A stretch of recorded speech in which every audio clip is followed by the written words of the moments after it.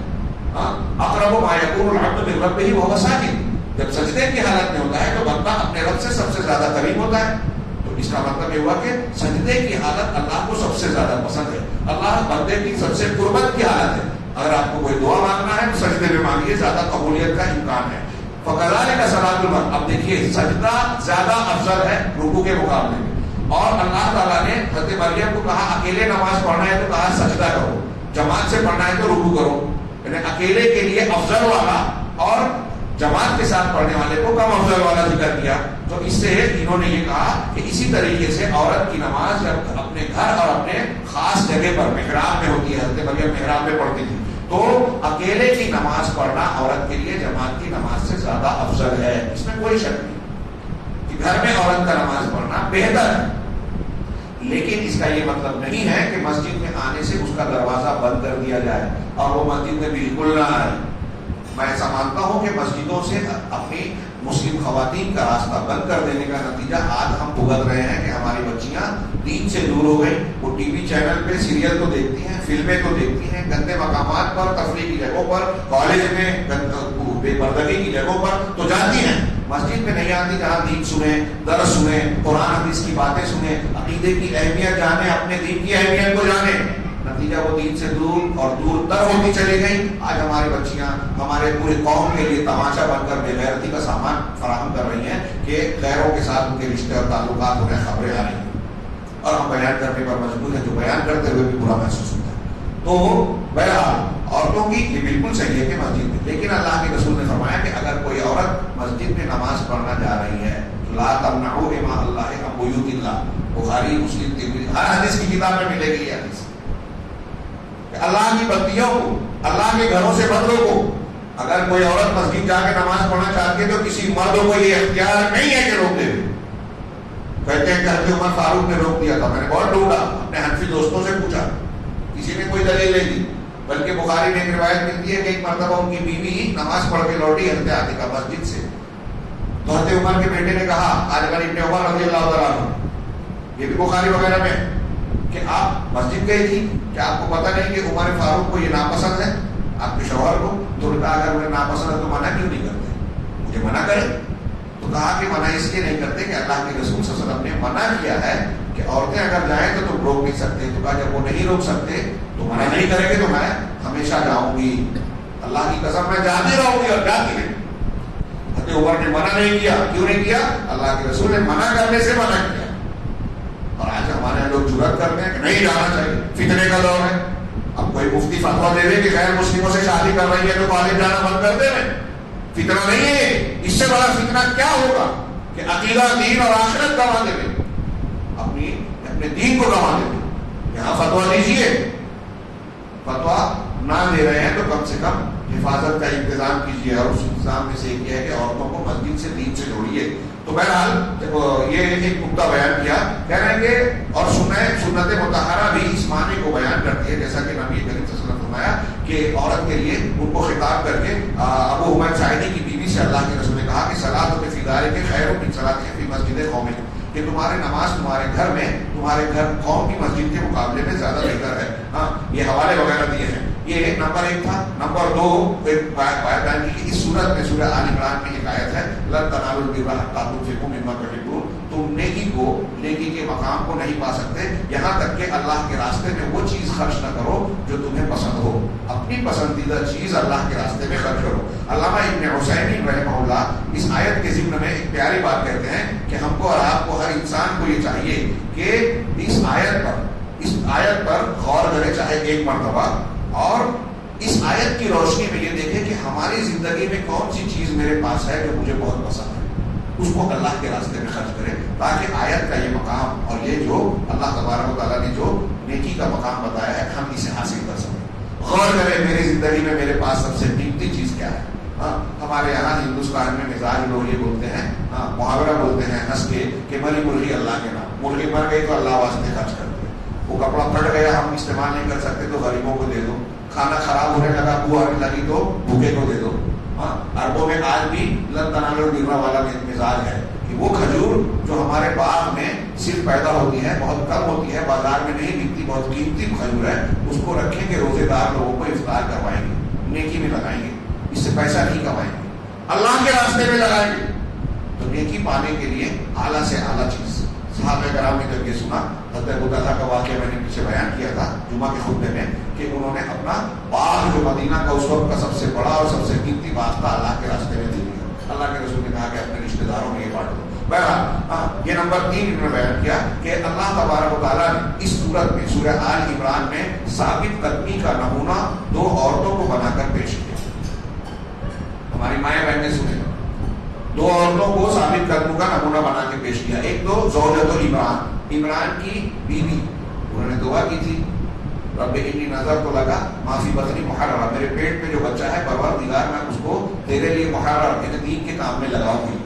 بچہ پیدا نہیں ہوا اور ایک عورت، مسلم عورت، مومنہ عورت یہ کہہ رہی ہے کہ پیدا جو بھی بچہ ہوگا تو میں ایسا کروں گا. اب جب بچہ پیدا ہوا تو بچہ کی بجائے بچی پیدا ہوئی حضرت مریم، تو اس پر ان کو افسوس ہوا. پڑھیے سورہ آل عمران، رب انی وضعتها انثى، میں نے تو بچی پیدا کر دی. ولیس کیا ہے، ولیس الذکر کالانثى، تو ایک عورت جو ہے مرد کی طرح نہیں ہوتی، وہ کام نہیں کر سکتی. لیکن اللہ تبارک و تعالیٰ نے ان کی نیت صادقہ کی بنیاد پر ان کی بیٹی کو بھی وہ مقام دیا جس سے بہت سارے بڑے بڑے مرد نہیں پہنچ سکتے اس مقام. گرچہ نبوت نہیں ملی لیکن نبوت کی نبی کی والدہ بن گئی اور ان کو اعلیٰ مقام سے اللہ نے نوازا. تو ان کا جذبہ دین دیکھیے. حضرت عمران کی بیوی جو حضرت مریم کی والدہ تھی کہ میں اپنے پیٹ کے بچے کو دین کی خدمت میں لگانا چاہتا ہوں. ہمارے یہاں کوئی اچھا بچہ پیدا ہو تو اس کو سائنٹسٹ بنائیں گے، ڈاکٹر بنائیں گے، یہ بنائیں گے، وہ بنائیں گے. اگر ایک بچہ ایسا ہے جو بگڑ گیا ہے، ہاتھ سے نکل گیا ہے، کام نہیں کر رہا ہے، محنت نہیں کر رہا ہے، اسے مدرسے پہ ڈال دیں. پھر بعد میں بولتے ہیں کہ وہ علماء شریک ہوتے ہیں. یہ مزاج اچھا نہیں ہے. قیمتی چیز یہاں بھی ڈالیے. آپ کا جو اچھا بچہ ہے اسے دین کے لیے لگائیے. دین کی تعلیم سے بڑھ کر کوئی نبیوں کے پاس جو علم تھا کیا اس کی قدر و قیمت ہلکی ہے؟ ہمارے یہاں اس کو حقیر سمجھا جاتا ہے، کمتر سمجھا جاتا ہے، یہ بدقسمتی کی بات ہے، دین سے دوری کی بات ہے، دین کی ناقدری کی بات ہے. ہاں، ایک عورت تو زوجہ عمران تھی، دوسری مریم بنت عمران. حضرت مریم علیہ السلام کو اللہ تعالیٰ نے نمونے کے طور پر اور ایک عورت کو، خاتون کو پیش کیا. وقد من اللہ تعالیٰ نے ان پر احسان کیا کہ ان کے بیٹے کو نبی بنایا. اور کون سا نبی بنایا؟ اولو العزم رسولوں میں سے، اعلیٰ درجے کے جو رسول پیغمبر ہیں، صاحب شریعت. ہاں، تو ان پر انجیل نازل کی اور پھر ان کو فضیلت سے نوازا. بچپن میں انہوں نے بات چیت کی، ان کو اللہ، روح اللہ، کلمۃ اللہ، بغیر باپ کے پیدا کرنے والا بیٹا بنایا. ہاں، اس اور پھر ان دونوں کا نمونہ تھا کہ اللہ تعالیٰ نے اس مبارک سورہ کا نام اس مبارک خاندان کے نام پر رکھا، سورہ آل عمران. اس خاندان کے نام پر اس سورت کا نام رکھا. گویا اس خاندان کو اللہ تعالیٰ نے ہمارے آپ کے لیے، ہماری عورتوں کو ان کے لیے ایک رمز، علامت کے طور پر پیش کیا کہ دیکھیے خواتین کا کردار، ایک ایمان والی خاتون کا کردار کیا ہوتا ہے اور کیا ہونا چاہیے.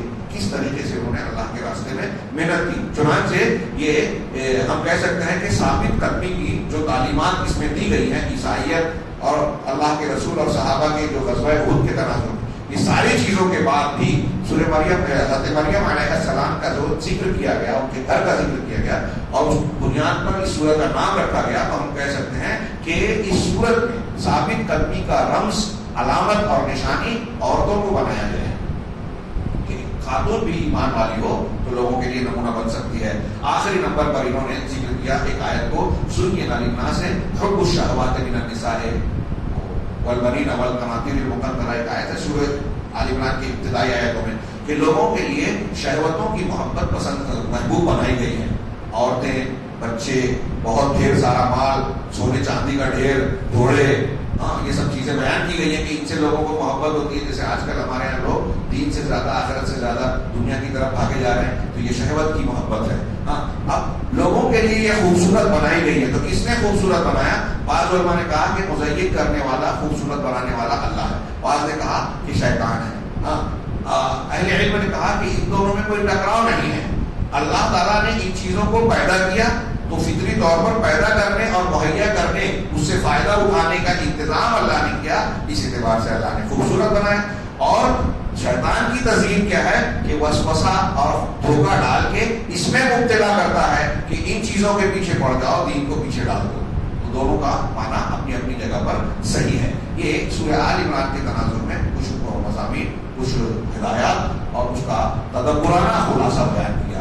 امید ہے کہ ہم ان کے مضامین کو سننے کے لیے، مضامین کو سننے کے بعد مزید اس کی تفسیر پر غور و فکر کریں گے. اللہ تعالیٰ ہمیں قرآن سمجھنے اور اس کے مطابق اپنی زندگی گزارنے کی توفیق دے.